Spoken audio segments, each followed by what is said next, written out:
presque 5 heures, Paris s'éveillera un peu plus tard. Comme une fleur qui ouvre lentement ses pétales, la capitale s'apprête à accueillir la ruche bourdonnante de la vie citadine. Commerce, industrie, services, culture, loisirs, chacun viendra bientôt jouer son rôle dans le théâtre de la vie urbaine. Chacun tentera d'en retirer le miel d'une journée de labeur, en butinant la ville lumière à sa manière, en oubliant trop souvent ce que vivent les fleurs. Pourtant, chaque jour, dans les parcs, les jardins, dans leurs échoppes ou dans le secret des serres, des femmes et des hommes travaillent à colorer la cité, à nous offrir un zeste d'harmonie et quelques brins de beauté. Les artisans des fleurs perpétuent aux 4 coins de la cité des métiers créés à la Renaissance, peut-être un jour de printemps. Et comme d'autres flower people il y a 40 ans, ils ont choisi de vivre au plus près de leur vraie nature, au milieu des fleurs. Il y a ceux qui les produisent dans les zones horticoles d'Île-de-France pour les vendre aux halles de Rungis, ceux qui les accompagnent en toute saison, les connaissent et les sélectionnent aux roseraies de Bagatelle. Les uns les collectionnent, les nourrissent, les étudient et les protègent au jardin botanique d'Auteuil. D'autres, comme Marcel Lepoufle, maître des orchidées, les préservent et les fécondent pour créer de nouvelles espèces.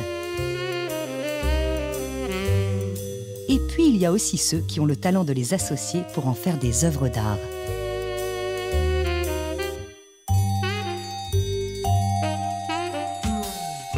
Pour rencontrer tous ces lieux, ces personnages et la passion qui les habite, le guide idéal, c'est Gilles Argalon, maître de l'art floral et créateur de compositions pour les plus grandes marques du luxe international. Artiste artisan, Gilles se lève 2 fois par semaine à 3 h du matin pour aller faire aux halles de Rungis les achats nécessaires à l'approvisionnement de sa boutique. Chaque mardi et chaque jeudi, sa journée ressemble à un véritable marathon.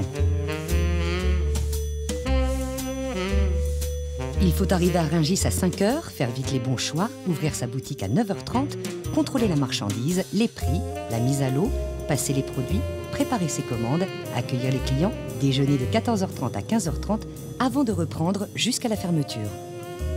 Une journée comme aujourd'hui, c'est levé à 3 h et fermeture de la boutique à 19 h 30. On fait à peu près 35 heures sur 3 jours. Hop. Là, nous arrivons au marché aux fleurs coupées, qui est le pavillon C1. Parce que le jeudi, il y a toutes les boutiques de province proche Paris qui viennent. Ce sont des boutiques qui sont ouvertes le week-end, donc ils viennent s'approvisionner surtout le jeudi. Les boutiques parisiennes viennent plutôt le mardi. Chaque jour, 26 000 véhicules passent le péage de Rungis. Sur 232 hectares, 12 000 employés de 1280 sociétés y desservent 18 millions de consommateurs européens par l'intermédiaire de 20 000 acheteurs. Le pavillon C1 représente à lui seul 50% des fleurs coupées achetées en région parisienne. Environ 38 millions de bottes y sont vendues chaque année. Dans cet univers vibrant où tout le monde se connaît, Gilles Argalon a 2 heures pour effectuer ses achats. Si l'on y parle beaucoup de la concurrence hollandaise, c'est pour mieux se concentrer sur le roi éternel du commerce, le client.